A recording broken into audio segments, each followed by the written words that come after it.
Hello students, good morning. So हम start करते हैं 11 कॉमर्स, हमारा अकाउंट्स। तो लास्ट लेक्चर्स में हमने कुछ ऑब्जेक्टिव देखे थे अकाउंट्स के, शायद वही था, 1 मिनट प्लीज, या ऑब्जेक्टिव ऑफ अकाउंट्स देखे थे। सो अब देखते हैं हम एडवांटेज ऑफ अकाउंटिंग, यानी कि अकाउंट लिखने के फ़ायदे क्या है, क्यों अकाउंट्स लिखा जाता है। सो उसके एडवांटेज टोटल 10 हैं। कौन कौन से हैं? First, availability of accounting information. Second, to know profitability. Number 3, to know financial status. Number 4, tax planning. Number 5, valuation of business.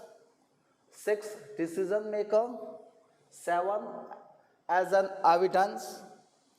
8, comparison with past operation. 9, moral control. And 10, corrective measures. So हम यहाँ पे देखेंगे कि account लिखने से हमको क्या business में क्या अच्छा रहता है। पहले लिखा है अवेलेबिलिटी ऑफ अकाउंटिंग इंफॉर्मेशन।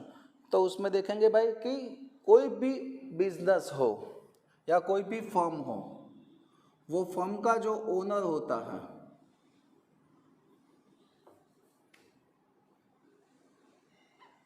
वो फर्म का ओनर ऑलवेज अकाउंट लिखता ही है। क्यों लिखता है अकाउंट्स? क्योंकि इन फ्यूचर उसको कभी भी कोई भी ट्रांजैक्शन देखना है, फ्यूचर में उसको कोई भी ट्रांजैक्शन देखना है तो वो ट्रांजैक्शन आराम से देख सकता है, यानी कि शो कर सकता है। चलिए एक एग्जांपल देके बताता हूँ। सपोज सोच लो किसी पर्सन ने ऐसा बोला है कि मैंने ये डेट को आपको पैसे दे दिए, उससे लेने के बाकी थे। वो आता है और हमको कहता है भाई ये डेट को आपको पैसे दे दिए हैं। तो अगर हमने ट्रांजैक्शन लिखे हैं सारे के सारे, तो वो डेट के सारे हम ट्रांजैक्शन चेक करेंगे और उसको दिखाएंगे, देख भाई तूने दिया होता तो यहाँ पे लिख लिया होता मैंने। सो आपको कभी भी ज़रूरत रहती है तो आप उसको शो कर सकते हो, देख सकते हो। इसीलिए लिया है यहाँ पे अवेलेबिलिटी ऑफ अकाउंटिंग इंफॉर्मेशन। दूसरी चीज़ क्या है कि अगर ओनर को इन फ्यूचर कभी भी ये अकाउंट लिखा है तो उसका यूज़ कर सकता है। कैसे कर सकता है, चलिए देखते हैं। फॉर एग्जांपल ओनर को बैंक में से लोन लेना है। क्या लेना है? लोन। तो लोन लेना है तो बैंक वाले क्या करेंगे? उसको पूछेंगे भाई आपका जो बिजनेस चल रहा है वो कैसा चल रहा है। आप बोलोगे अच्छा चल रहा है सर, तो बोलेंगे इसका प्रूफ क्या है, लाओ उसका अकाउंट दिखाओ। तो आप उसको अकाउंट दिखाओगे, आपको इतना प्रॉफिट हो रहा है वो अकाउंट में शो हो रहा होगा, बैंक मैनेजर वो देखेगा और उसके हिसाब से आपको लोन देगा। सो लोन लेने के लिए हमको क्या चाहिए? अकाउंट लिखे हुए होने चाहिए। तो ये है अवेलेबिलिटी ऑफ अकाउंटिंग इंफॉर्मेशन कि अकाउंट्स हम लिखते हैं, यानी कि फ्यूचर में कभी भी अकाउंटिंग की ज़रूरत रहती है तो हमको मिल जाता है। इसके पहले हमने देखा था परमानेंट रिकॉर्ड्स, तो उसके जैसा एक बार हमने अकाउंट्स लिख दिया तो उसका परमानेंट रिकॉर्ड्स रहता है, फ्यूचर में कभी भी इसका हम यूज़ कर सकते हैं। Okay, so now number 2, to know profitability. तो प्रॉफिटेबिलिटी में क्या होता है? तो during specific period, okay, accounting period, how much profit is earned or how much loss is incurred by the business, this information is provided by accounting. So accounting के period दरमियान, यानी कि हम जो अकाउंट्स लिखते हैं उससे हमको क्या पता चलता है भाई? तो टोटल हमारी इनकम कितनी है और एक्सपेंस कितना है वो हम मालूम कर सकते हैं। इनकम में से एक्सपेंस माइनस करेंगे तो जो मिला उसको क्या बोलते हैं? प्रॉफिट।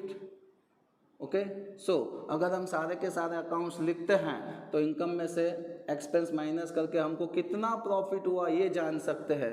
या फिर अगर एक्सपेंस ज़्यादा है और इनकम कम है तो एक्सपेंस में से इनकम माइनस करेंगे तो हमको कितना लॉस हुआ वो जान सकते हैं।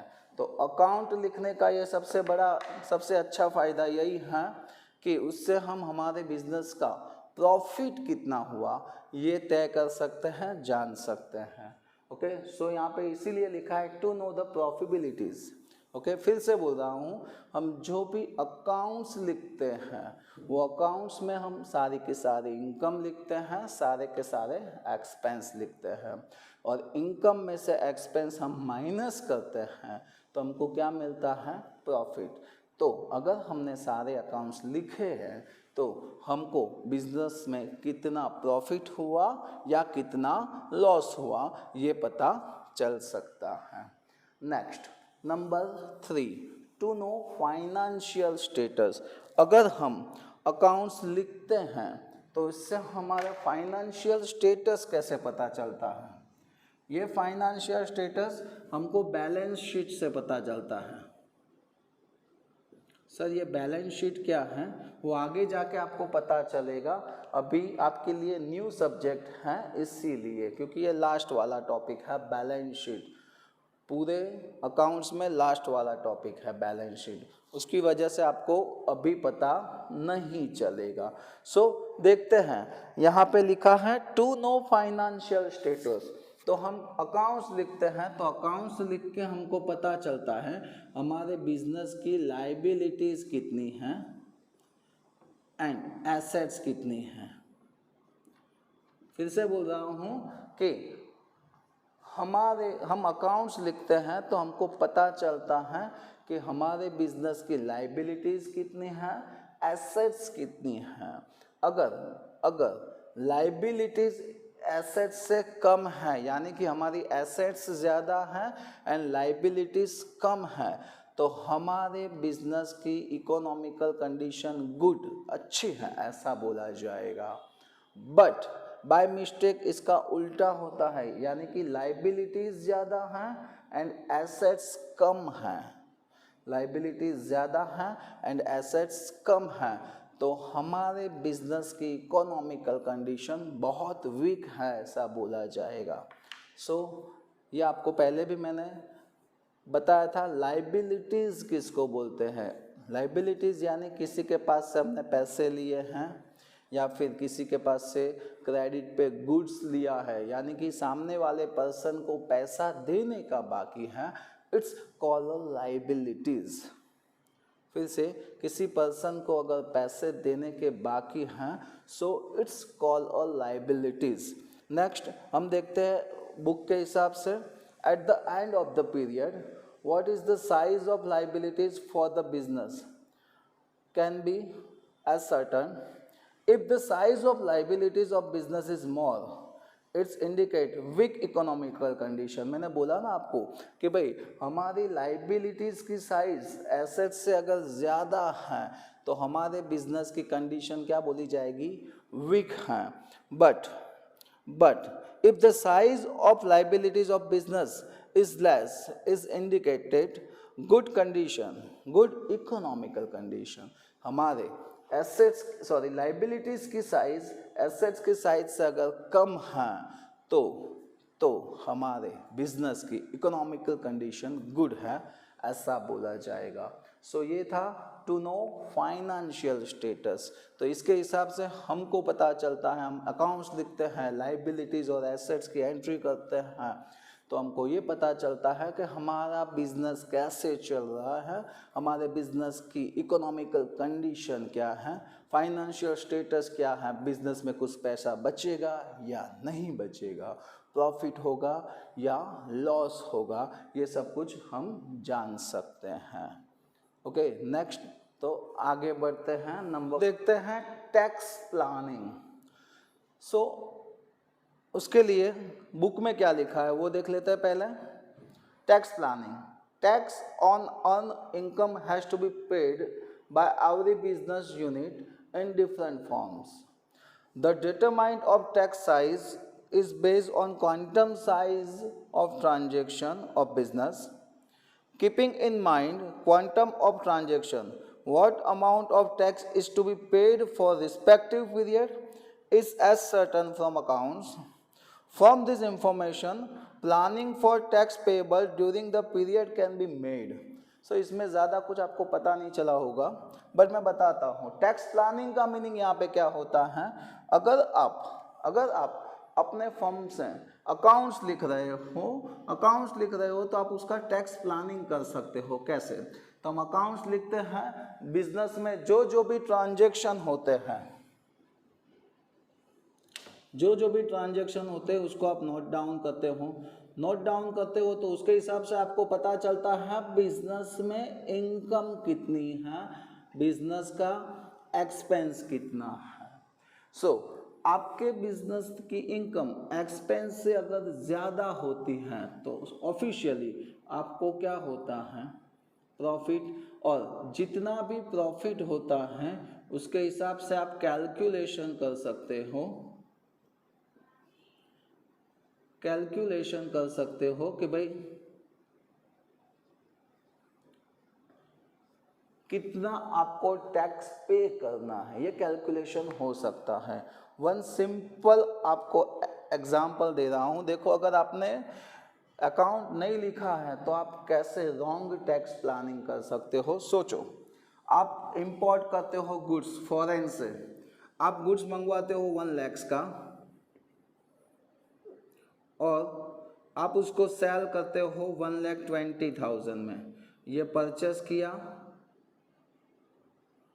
और यहाँ पे सेल्स लिख रहा हूँ 1,20,000 में। सो आप सोचोगे ऑफिशियली 20,000 रुपीज़ क्या हुआ, प्रॉफिट हुआ।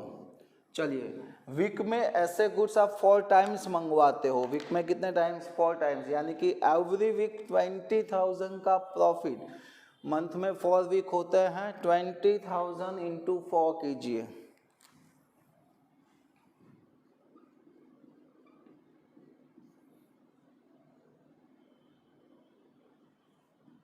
यानी कि एवरी मंथ 80,000 का प्रॉफिट। और उसके हिसाब से ईयर का फाइनल करते हैं तो 9,60,000 का प्रॉफिट हुआ। ऐसा सोच के आप टैक्स पे करते हो। चलिए, आपने बिजनेस में अकाउंट नहीं लिखते हो, बट आप ओरली ऐसा फाइंड करते हो कि भाई 1 लाख का गुड्स हमने परचेस किया है, 1,20,000 में हम सेल करते हैं, 20,000 एवरी वीक प्रॉफिट होता है। एवरी वीक का 20,000 तो मंथ का कितना हुआ, 80,000। एवरी मंथ 80,000 तो ईयरली कितना हुआ, 9,60,000। आपने ऐसा कैलकुलेशन किया। ओके, ट्रांजैक्शन लिखे नहीं है बट कैलकुलेशन किया और उसके हिसाब से 9,60,000 की इनकम के हिसाब से आपने टैक्स पे कर दिया। चलिए, अब होता क्या है भाई, आपने कैलकुलेशन किया तब आपने ये भूल गए कि आप तो परचेस करते थे ना गुड्स जो 1 लाख का फॉरेन से इंपोर्ट करते थे, उसकी इंपोर्ट ड्यूटी और टैक्स वो सब कुछ मिला के 30,000 एक्स्ट्रा होता था। वो तो आपने कैलकुलेशन में लिया ही नहीं है, यानी कि एक्चुअली गुड्स आप जो परचेस करते थे वो 1,30,000 का गुड्स था और आप उसको सेल करते थे 1,20,000 में, यानी कि 10,000 का क्या हुआ एक्चुअली लॉस। ये कब पता चलेगा, जब आप अकाउंट्स लिखते हो तो प्रॉपर वे से सारे के सारे ट्रांजैक्शन लिखते हो तो आपको ये पता चलेगा। अगर आप ट्रांजैक्शन नहीं लिखते हो, ओरली कैलकुलेशन करते हो तो ये सब कुछ मालूम पड़ेगा नहीं। तो इसमें लॉस क्या हुआ देखो। अब आपने पहले सोचा था 9,60,000 का प्रॉफिट हुआ, उसके हिसाब से चलो समझ लो 40,000 आपने टैक्स पे कर दिया। ओके, बट यहाँ पे क्या हो रहा है, 10,000 का एवरी वीक लॉस हो रहा है, यानी कि मंथ में 40,000 और ईयर में 12 इंटू 40, 4,80,000 तो ऑलरेडी लॉस हुआ और आपने 40,000 टैक्स पे किया, यानी कि 5,20,000 का क्या हुआ, लॉस। ओके, सो इसके लिए बोल रहे हैं कि अगर आपको टैक्स प्लानिंग करना है तो आपको अकाउंट्स लिखना ज़रूरी है। क्लियर? अब देखते हैं वैल्यूएशन ऑफ बिजनेस नंबर 5। चलिए इसमें बढ़ते हैं, वैल्यूएशन ऑफ बिजनेस। देखते हैं बुक क्या बोल रही है। In practice some an owner sells his own business to another person. Under this circumstance, what should be selling price of business? Accounting is helpful to determine the selling price. what is the profitability of business, what is the economical condition. This sort of information is provided by accounting. Therefore, in the manners account assets in business valuation.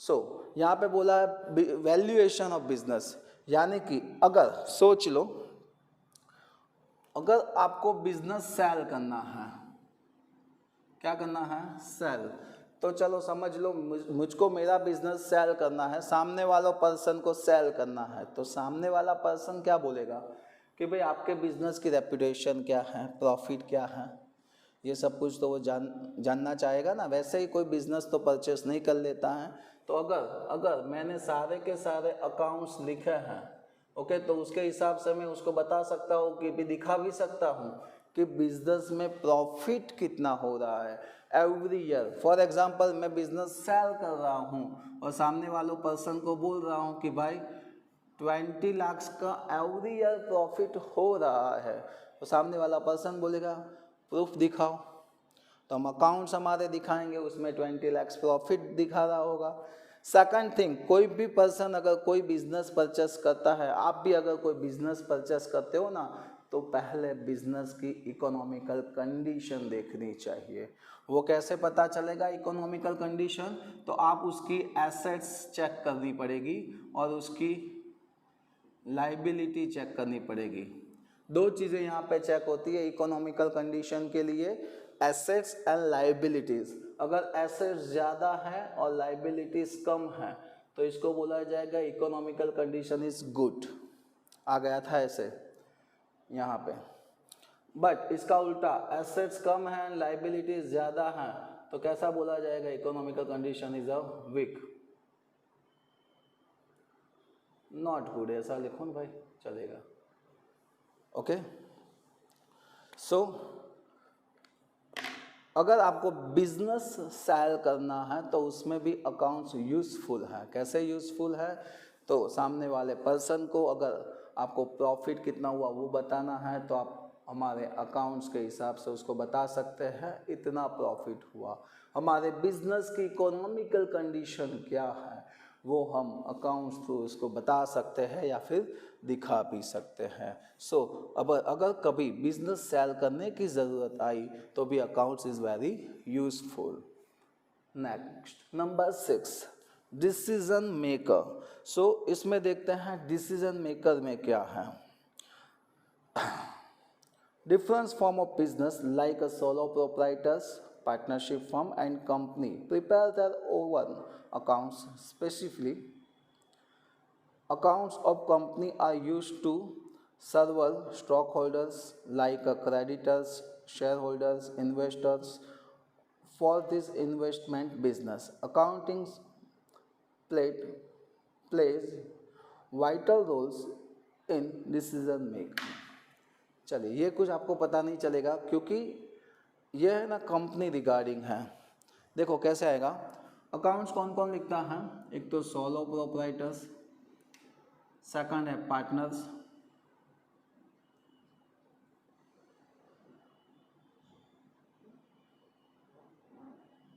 Partnership firms and third है company.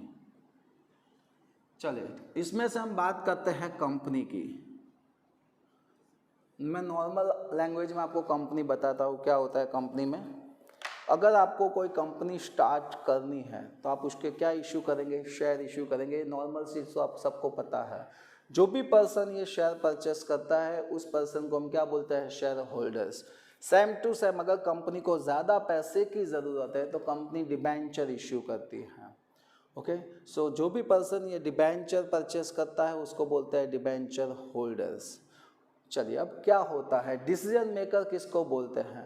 Company every year, company हर एक transaction को note करती है और अपना accounts every year अपने related सारे person को दिखाती है। कंपनी रिलेटेड पर्सन कौन कौन होता है, फर्स्ट इन्वेस्टर जिसने कंपनी में पैसा इन्वेस्ट किया है, सेकंड शेयर होल्डर्स जिसने कंपनी के शेयर परचेस किया है, थर्ड डिबेंचर होल्डर्स जिसने कंपनी के डिबेंचर परचेस किया है, and last one is creditors.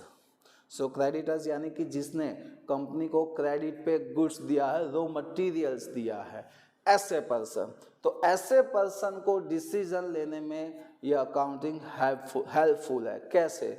हम यानी कि कंपनी एवरी ईयर अपना अकाउंट्स शो करती है, दिखाती है एवरी पर्सन को।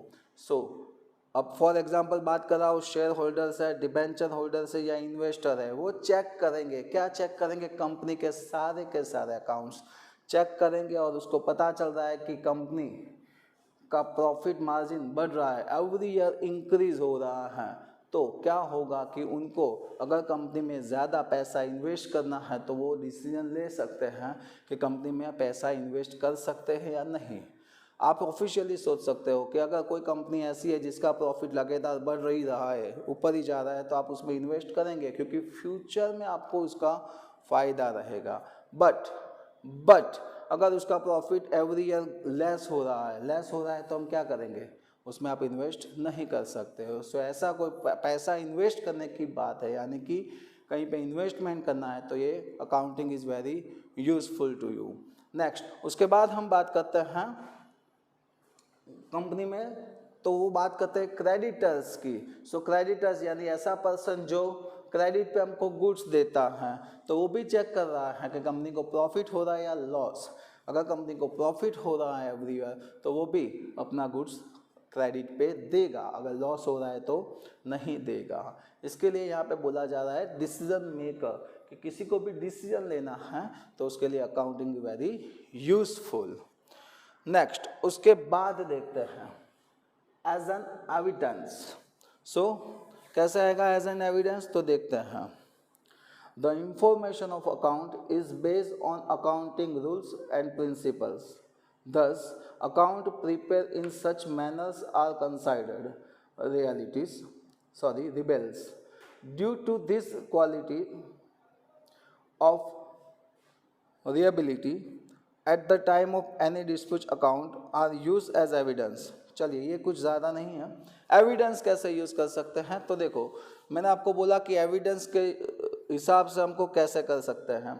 तो जो भी सारे के सारे अकाउंट्स लिखे जा रहे हैं, वो देखो, फिर भी बोल रहा हूँ, कोई भी कंपनी या कोई भी फर्म का अकाउंट लिख रहे हैं, वो रूल्स एंड प्रिंसिपल के हिसाब से लिखे जाते हैं। सभी जगह रूल्स भी सेम होता है एंड प्रिंसिपल भी सेम रहता है।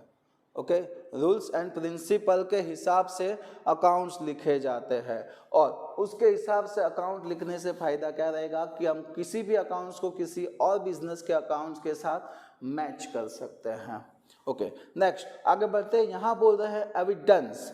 सो हम क्या कर सकते हैं इसमें? एविडेंस प्रूफ दे सकते हैं कि हमारा बिजनेस में इतना प्रॉफिट हो रहा है। आप रूल्स एंड प्रिंसिपल के हिसाब से आप अपना अकाउंट्स लिख रहे हो, तो क्या होगा, अगर किसी बिजनेस के साथ आपका अकाउंट कंपेयर करते हो तो आप ऑफिशियली कंपेयर करके बोल सकते हो भाई इतना प्रॉफिट हुआ। अगर आपने बिजनेस में, चलो लोन की ज़रूरत है, ये फर्स्ट वाला था, लोन की ज़रूरत है, तो आपने बैंक मैनेजर को बोला कि भाई मेरा बिजनेस 30 लाख रुपीज़ का प्रॉफिट कर रहा है, तो ऐसे ही बोलोगे तो वो नहीं समझ पाएगा और वो आपको लोन भी नहीं दे पाएगा। आपको एविडेंस चाहिए कि आप 30 लाख रुपीज़ का प्रॉफिट एवरी ईयर अर्न कर रहे हो, तो उसके लिए आप अपना अकाउंट्स दिखाओगे, तो बैंक मैनेजर को पता चलेगा कि भाई ये हिसाब से इसको प्रॉफिट हो रहा है, और वो आपके बैंक की लोन सैंक्शन कर पाएगा। सो इन फ्यूचर कभी भी एविडेंस में इसको रखना है तो accounts is very useful. Next, comparison with past operation. So सारे के सारे अकाउंट्स, जो भी अकाउंट्स लिखते हैं वो रूल्स एंड प्रिंसिपल्स के हिसाब से लिखे जाते हैं।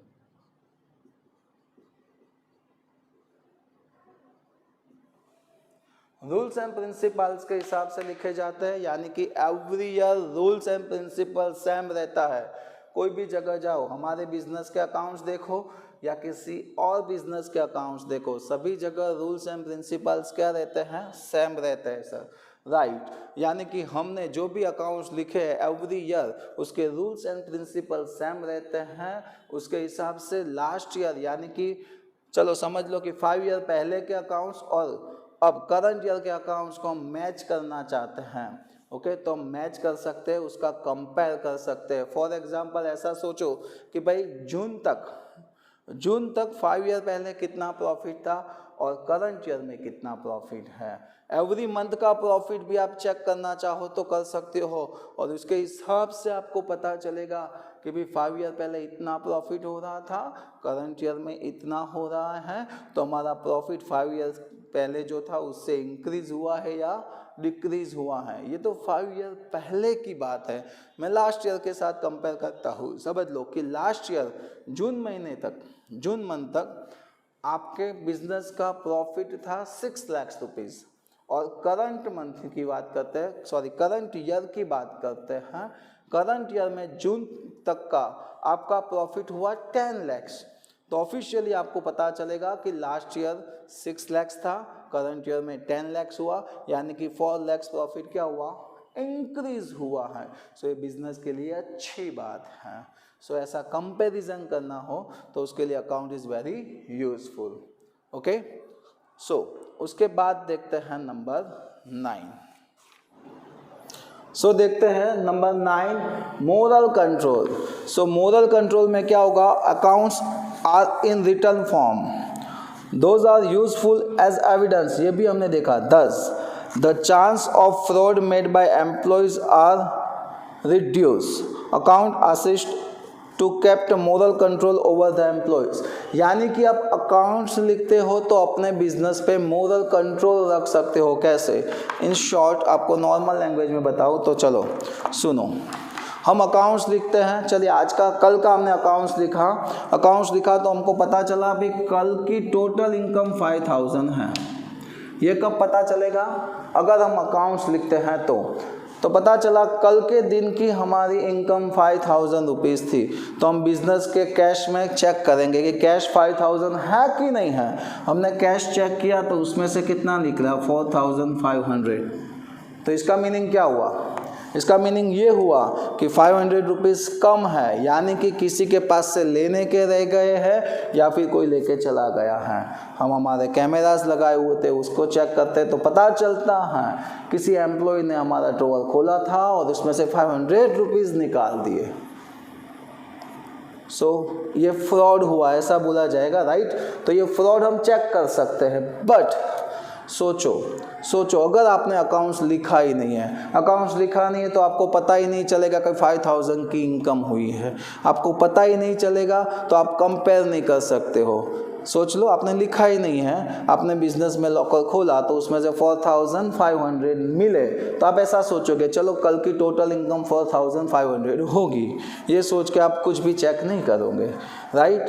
तो ऐसा फ्रॉड होता रहेगा। बट आप अकाउंट्स लिखते हो तो आपको पता चलता है 5000 रुपीज़ की इनकम हुई थी और है 4500, यानी कि 500 रुपीज़ कम है। हमारे पास फ्रॉड हुआ, कैमरा चेक किया, जिस एम्प्लॉय ने लिए हैं वो एम्प्लॉय पकड़ा जाएगा।